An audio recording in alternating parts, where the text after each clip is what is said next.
Good morning student.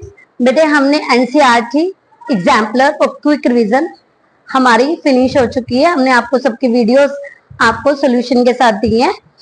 आज से बेटा जी हम प्रीवियस ईयर शुरू कर रहे हैं और उसमें हमने सबसे पहला जो सैंपल पेपर उठाया वो उठाया CBSE sample question paper 2024 to 25। ठीक है, तो इसमें बेटा जी आज हम आपको सेक्शन ए का फुल सोल्यूशन देंगे, जिससे बेटा आप तैयार करके आप अपने एग्जाम्स के लिए, अपने हाफ ईयर के लिए भी एंड फाइनल के लिए भी आप अच्छे से प्रिपेयर हो जाएंगे।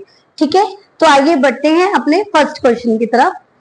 तो बेटा जी हमारे पास फर्स्ट क्वेश्चन है, the graph of the quadratic polynomial px passes through the points -6 0 0 -30 4 -20 6 0.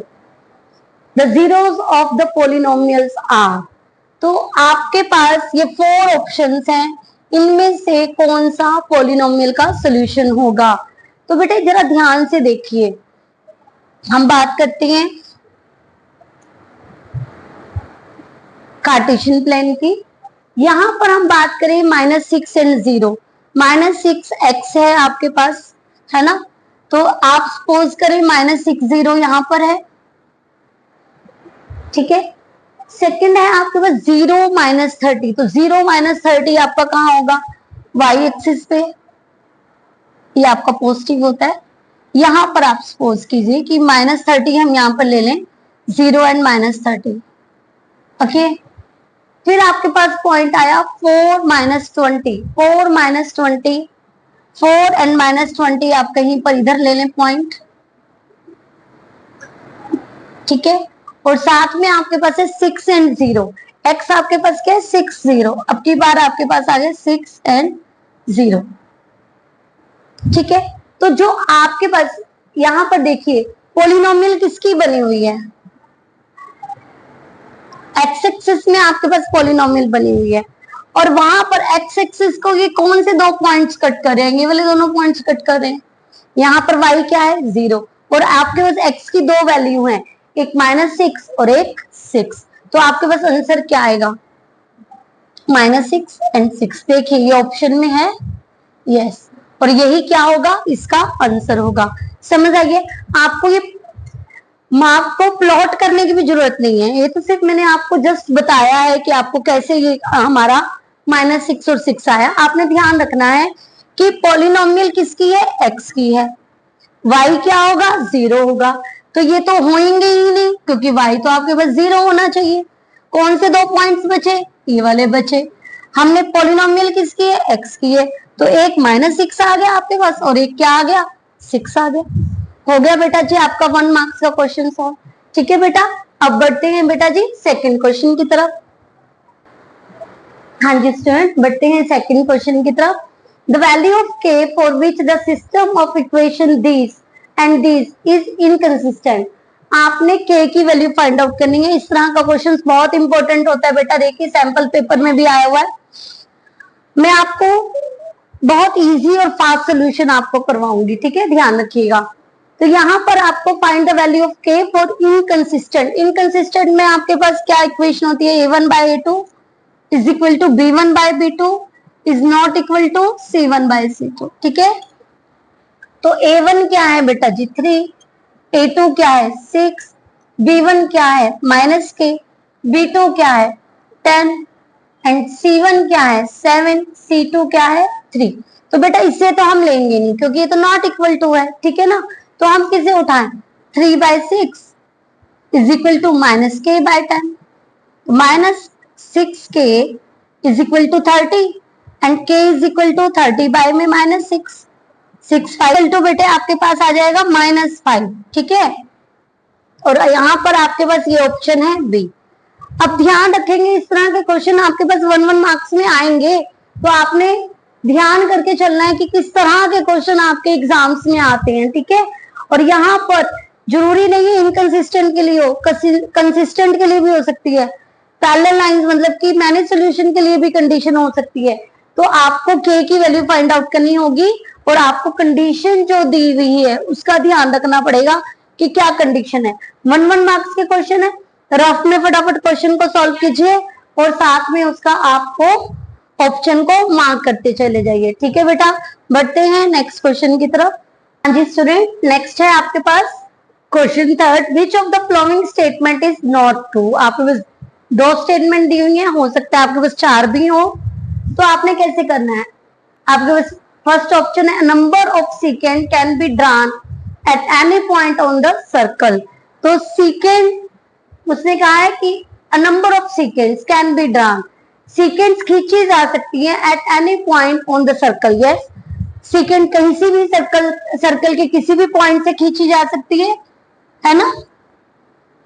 ये क्या है, सब सीक्वेंस है। और सेकंड है आपके पास फ्रॉम अ पॉइंट, किसी एक पॉइंट से इनसाइड द सर्कल, जो उसकी सर्कल के अंदर है, any two tangent can be drawn. तो ये तो हो ही नहीं सकता, क्योंकि टेंजेंट क्या होती है, वो आपके सर्कल के किसी एक्सटर्नल पॉइंट से, नॉट इंटरनल, ठीक है, उसके बाहर किसी पॉइंट से सर्कल के ऊपर खींची गई एक लाइन होती है। ठीक है ना, तो ये आपके पास क्या है, सेकंड आपका रॉन्ग है।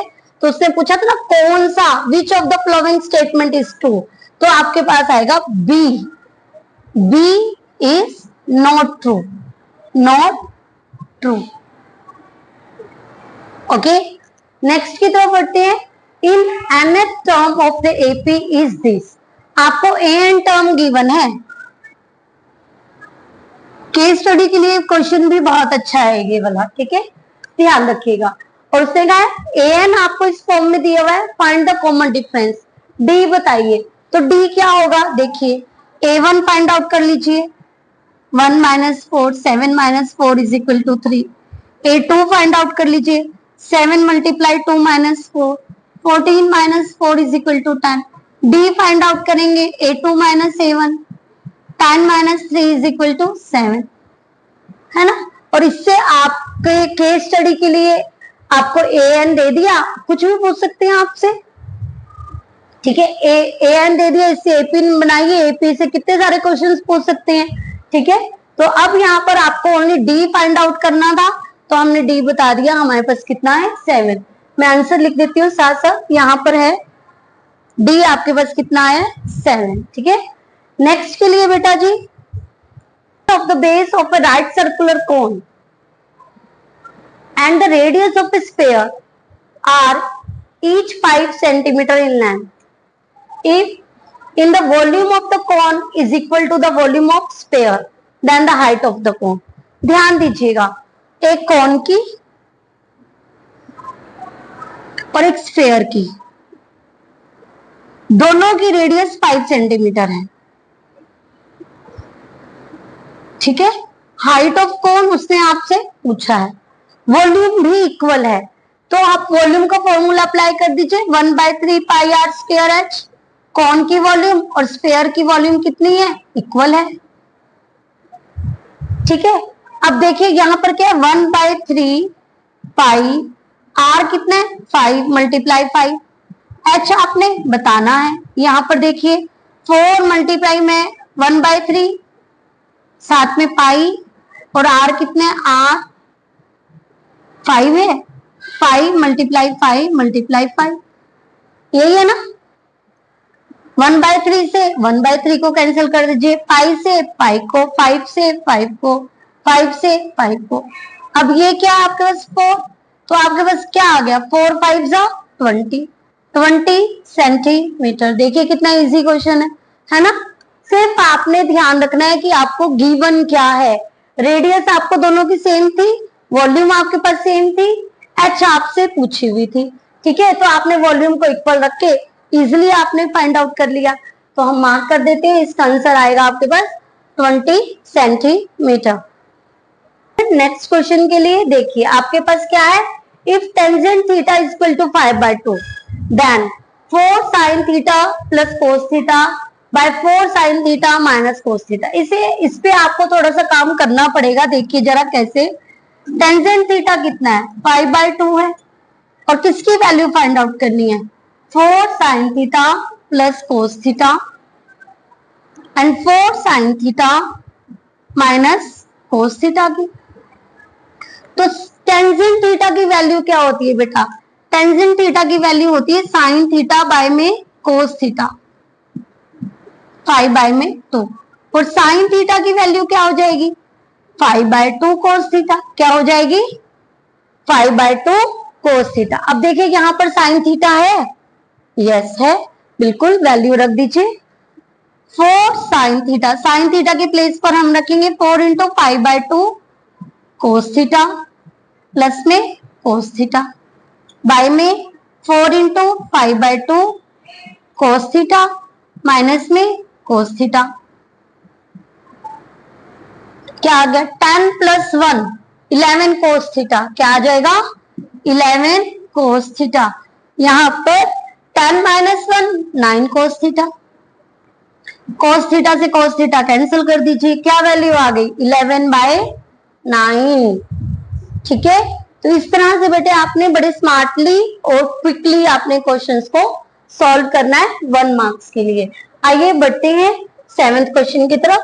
If the given figure of a tangent has been drawn at a point P on the circle centered O, if angle TPQ is equal to 110 degree, then angle POQ is equal to, ध्यान दीजिएगा figure पे, ठीक है, figure आपको समझ आई, quickly आपका answer find out हो जाएगा। देखिए ये T है, ये P है, यहां पर Q है और सेंटर दिस, ये है O। ये एंगल आपको 110 डिग्री का दिया होगा, ठीक है, TPQ। ठीक है, आपसे पूछा कौन सा हुआ है? POQ। कौन सा पूछा है? POQ। कैसे फाइंड आउट करेंगे? देखिए जरा, हमारे पास ये एंगल 90 डिग्री का होता है नहीं होता है? यस, है ना, पॉइंट ऑफ कॉन्टेक्ट की वजह से हम लिखेंगे angle OPT is equal to 90 degree. So angle OPQ is equal to 110 minus 90 is equal to 20 degree. Yes और नो? अब ये भी 20 का आपके पास हो गया तो ये भी 20 का होगा। ऐसा क्यों होगा? क्योंकि angle OP is equal to OQ, radius है,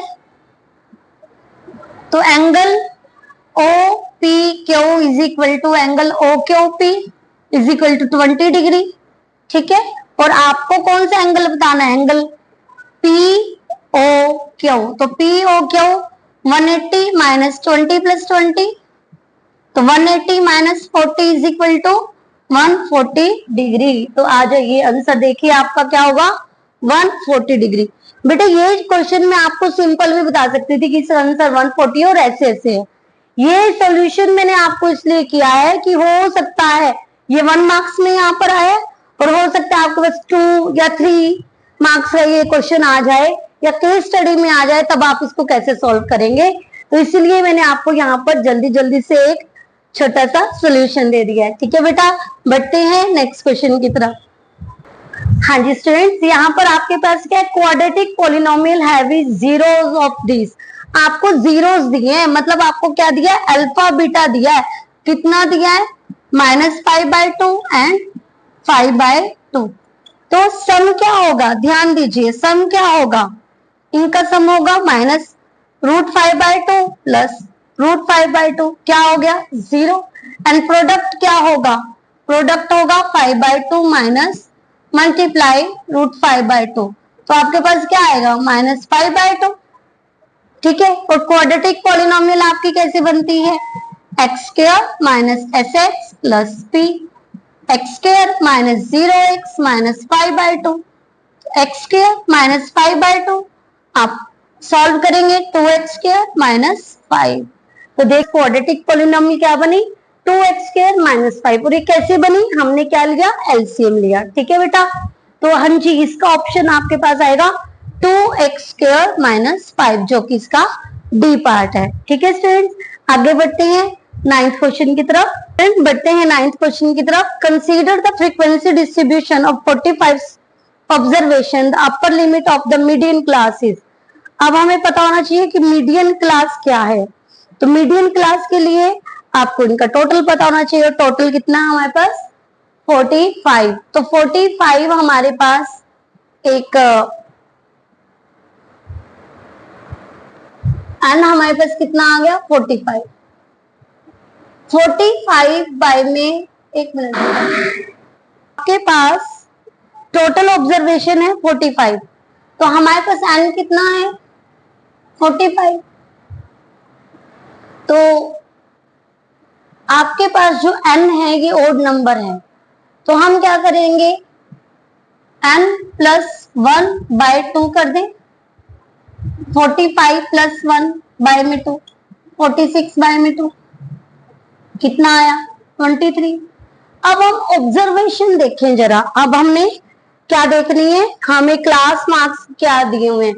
आपके पास क्लास है 0 to 10, 10 to 20, 20 to 30, 30 to 40 and 40 to 50। Okay, और आपके पास फ्रीक्वेंसी है 5, 9, 15, 10 एंड 6। तो अब आपको से 23 कहाँ मिलता है आपको, देखिए आप इन्हें ऐड करेंगे। हम कम्युलेटिव फ्रीक्वेंसी यदि बनाते हैं तो ये हो गया 5, ये आपके पास हो गया 14, ये आपके पास आ गया 29, ये आ गया 39 और ये आ गया आपके पास 45। तो यहां पर आपको ऐड करके, इधर इन तीनों को ऐड करके आपको 23 है ना, मतलब यहां तो आपको नहीं मिल सकता क्योंकि ये तो 14 है और ये 29 है, तो इनके बीच में आपके पास क्या होगा, 23 होगा। तो आपका बीच वाला तो आपको नहीं पता ना, बीच वाली टर्म क्या होगी, तो हम ये वाली नहीं ले सकते क्योंकि वो छोटी है। तो हम किसे, ये आपकी मीडियन क्लास को ले लेंगे, ये आपकी क्या हो जाएगी, मीडियन क्लास हो जाएगी। और उसने आपसे क्या पूछा है, upper limit of the median class. तो मीडियन क्लास की अपर लिमिट आपके पास क्या है, मीडियन क्लास आपके पास क्या है, 30। समझ आ गया आपने कैसे करना है, आपने करना है n, देखना n कितने हैं। n यदि आपके पास इवन है तो बाय 2 कर दीजिए, ठीक है। ओड है तो आपने क्या करना है, n प्लस 1/2 कर देना, आपके पास क्या है 23। आपने CF बना लेनी, नहीं CF बनानी तो सिंपल ऐड करके देख लीजिए। हम CF हमने बनाया तो 5 आया, 14 आया, 29, 39 एंड 45। अब ना तो यहाँ 23 है ना यहाँ 23 है। 23 आप लेस देन वाला नहीं ले सकते, आप ग्रेटर वाला ले सकते हैं। और जैसे क्योंकि इन्हीं के बीच में आपके पास 23 आ जाता है, समझ आ गया ना। तो इसलिए हमने क्या लिया, हमने जो ये बड़े वाली आपके पास फ्रीक्वेंसी थी, कम्युलेटिव फ्रीक्वेंसी थी, उसे उठा करके चले और उसके सामने वाली हमने क्या ली, मीडियन क्लास ली। और आपको पता ही है जो फर्स्ट लाइन होती है आपकी क्लास इंटरवल में, ये लोअर लिमिट होती है और जो सेकंड वाली होती है वो अपर लिमिट होती है। तो upper limit of median class क्या आ गई आपके पास 30, ये आपका ऑप्शन है। नेक्स्ट बेटे जी आपके पास क्वेश्चन है, O is a point on the intersection of two curves AB and AC। ध्यान से देखिएगा, आपके पास एक तो AD है और एक BC है, BCAD, और यहां पर उनका इंटरसेक्शन हो रहा है, ठीक है। और उसने आपको साथ में क्या दिया है, उसने आपको दिया है BOC is equal to 80 degree. साथ में उसने आपको क्या दिया है कि जो OA है वो OD के इक्वल है। बताइए कि ये ट्रायंगल्स कैसी होंगी, उसने कहा बताना है। Then the triangle ODA and OBC are equilateral है एंड सिमिलर है, आइसोसेल है या फिर सिमिलर है। तो आपके पास हमें गिवन है एक तो 80 डिग्री का एंगल और एक ये दोनों साइड्स इक्वल, ठीक है। आप लिखेंगे angle A is equal to angle B and angle D is equal to angle C। ऐसा क्यों है, angle of same segment, angle of same segment, क्योंकि सेम सेगमेंट की वजह से क्या है, इक्वल हो जाएंगे। अब आपके पास ये दोनों एंगल इक्वल आ गए, ठीक है। अब देखिए क्योंकि ये साइड्स इक्वल हैं, ठीक है, तो साइड्स इक्वल है, हम लिखेंगे OA is equal to OD, तो angle A is equal to angle D। ध्यान देना, angle A is equal to क्या हो गया, एंगल D हो गया। एंगल A और D इक्वल है तो एंगल B और C भी इक्वल है, यस और नो, हाँ जी। तो angle B is equal to भी एंगल सी हो जाएगा। ठीक है, आप लिख दीजिए ये फर्स्ट है और ये सेकंड है, और फ्रॉम फर्स्ट एंड सेकंड हम ऐसे लिख सकते हैं।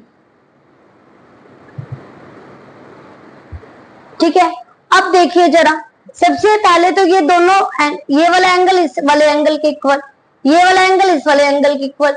एक ट्रायंगल के दोनों एंगल इक्वल हैं, तो इसलिए ट्रायंगल, जो triangle A O D similar हो गई ट्रायंगल बी ओ सी के, रीजन फर्स्ट की वजह से।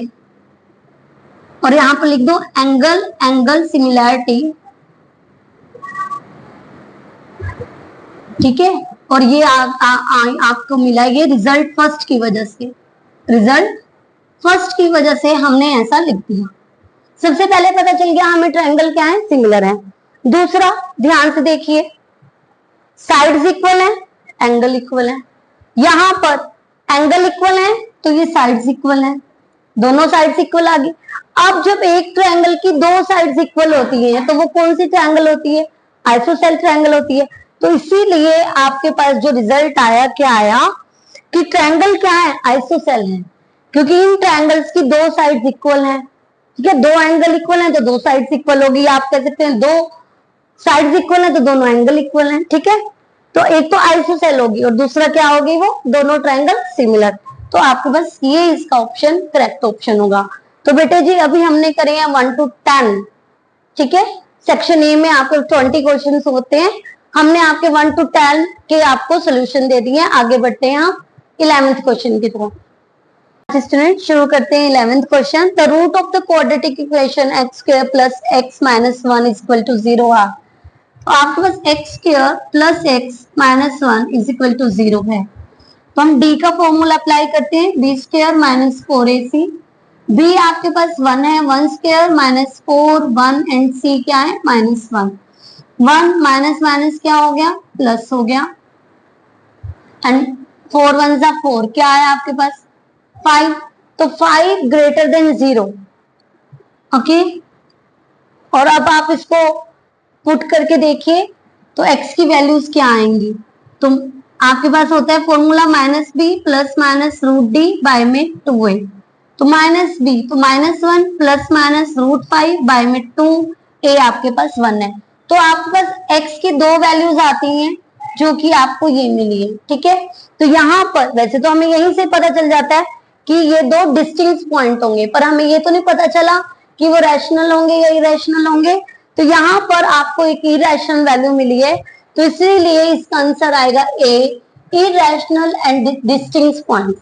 क्योंकि यदि उसने सिर्फ आपसे पूछा होता कि इक्वल पॉइंट्स हैं या नो रूट्स हैं तो आपको यहाँ से पता चल जाता। ठीक है, यहाँ से हमें मिला एक आंसर जो कि है डिस्टिंक्ट, और यहाँ से मिला हमें कि वो इरेशनल भी हैं। आइए बढ़ते हैं नेक्स्ट क्वेश्चन की तरफ। अब आपके पास क्या क्वेश्चन है बेटा जी कि थीटा आपके पास कितना है, 30 डिग्री का। ठीक है, और आपने बताना है 3 टेंजेंट थीटा की वैल्यू, 3 टेंजेंट थीटा, और थीटा आपके पास है 30 डिग्री। तो 3 टेंजेंट 30, टेंजेंट 30 की वैल्यू होती है 1 बाय रूट 3। तो आपके पास आएगा 3 बाय में रूट 3। यस, तो जब आप इसको सॉल्व करेंगे, यस आपके पास आया 3 रूट 3, और ये आपके पास ऑप्शन है, देखिए दिस। ठीक है, तो आपके पास आंसर आया सी, 3 बाय में रूट 3। 3 आपका कैसे आया ये, और टेंजेंट 30 की वैल्यू होती है 1 बाय रूट 3। नेक्स्ट की तरफ बढ़ते हैं। The volume of a solid hemisphere, आपको हेमिस्फीयर की वॉल्यूम दी हुई है, it means 2 by 3 pi r cube दिया हुआ है। कितना दिया हुआ है, 396 बाय में 7। ठीक है, आपको बताना है total surface area of the solid. तो यहाँ पर देखिए आप 2 बाय में 3, पाई की वैल्यू आप 22 बाय में 7 पुट कर लीजिए, और r cube is equal to 396 by में 7। 2 by 3 pi r cube is equal to 396 by में 7। आर क्यूब बेटा जी आप इसे लेफ्ट साइड राइट साइड पे लेकर जाएंगे, कैंसिल करके आपके पास आएगा r cube is equal to 27 and r cube is equal to 3 cube. R आपके पास क्या आ गया 3, तो आपके पास जो हेमिस्फीयर है उसकी आर कितनी आ गई 3। और आपसे क्या पूछा गया है, आपसे पूछा गया total surface area of hemisphere. तो total surface area of hemisphere का फॉर्मूला क्या होता है 2 पाई आर स्क्वायर। तो 2 पाई की वैल्यू 22/7 एंड आर 3 मल्टीप्लाई 3। तो बेटा इनको सॉल्व करके आपको मिलता है 44 को 9 से करेंगे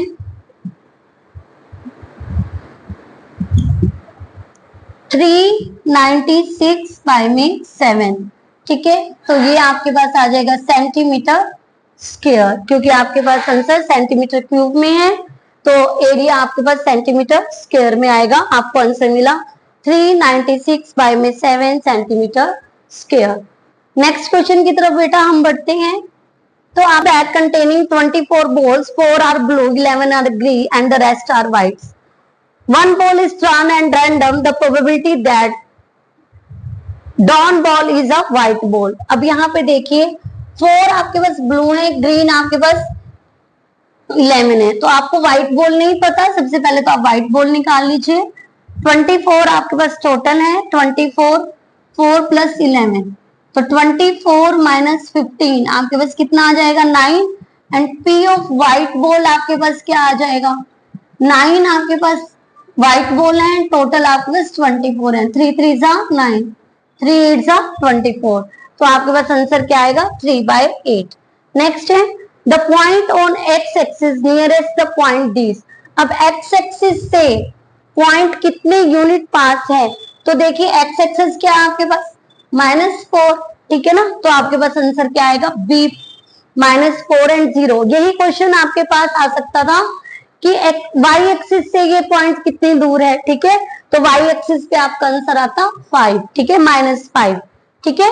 तो यहाँ पर आपके पास है the point on the x axis nearest the point -4 and -5 is, तो आपके पास आंसर क्या आएगा -4 एंड y यहाँ पर क्या होगा 0, ठीक है बेटा जी। नेक्स्ट आपके पास क्वेश्चन आता है विच of the flowing given the middle most observation of the data.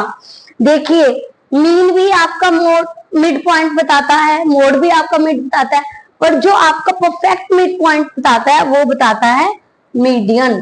तो आंसर आएगा the middle most observation of the data is median. Okay students, next question की तरफ बढ़ते हैं। A point on the x axis divide the line segment joining the point these and these in ratio these.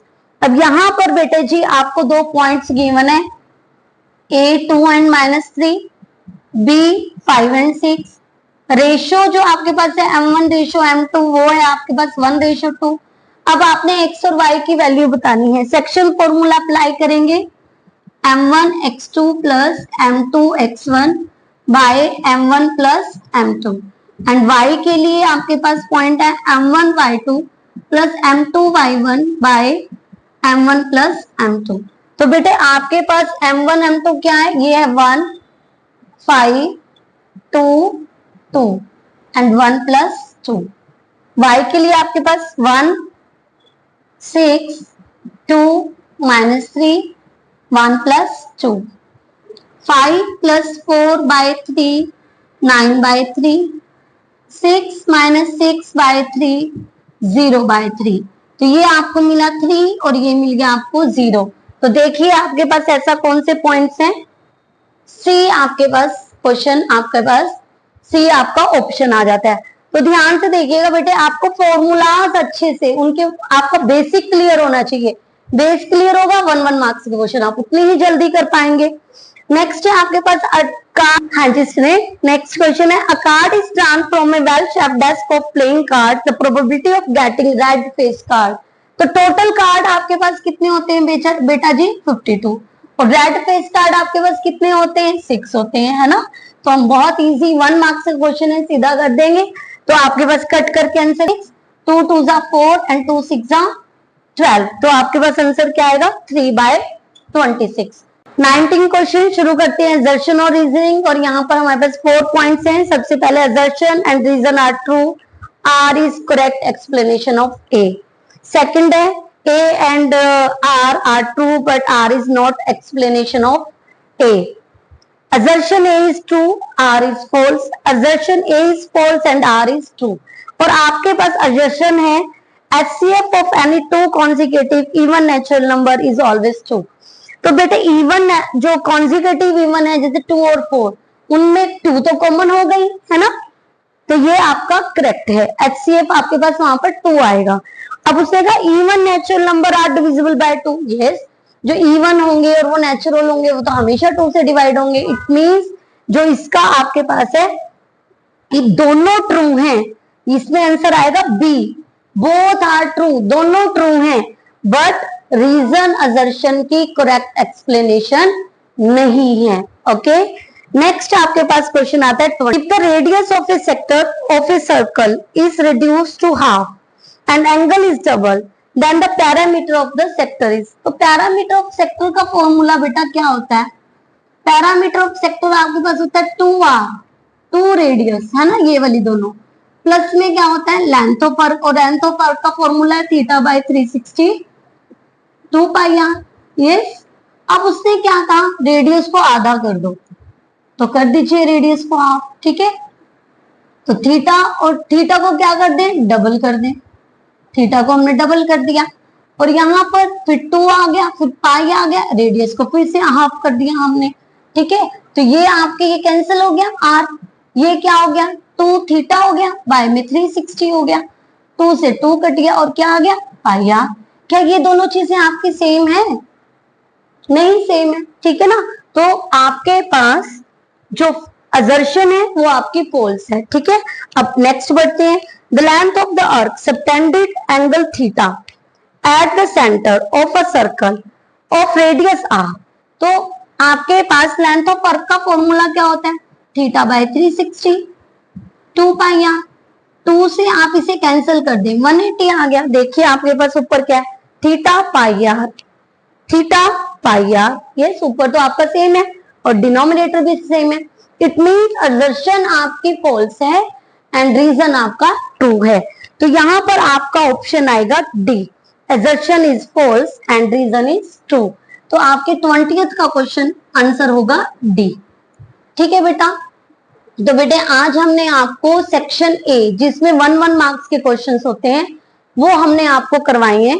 तो आपका जितना basic clear होगा उतने ही आप 1-1 मार्क्स के क्वेश्चंस को इजीली और क्विकली कर पाएंगे। तो बेटा आपने सबसे पहले एनसीईआरटी के बेस को अच्छे से प्रिपेयर करना है, ठीक है बेटा। कल मिलते हैं हम सेक्शन बी के साथ।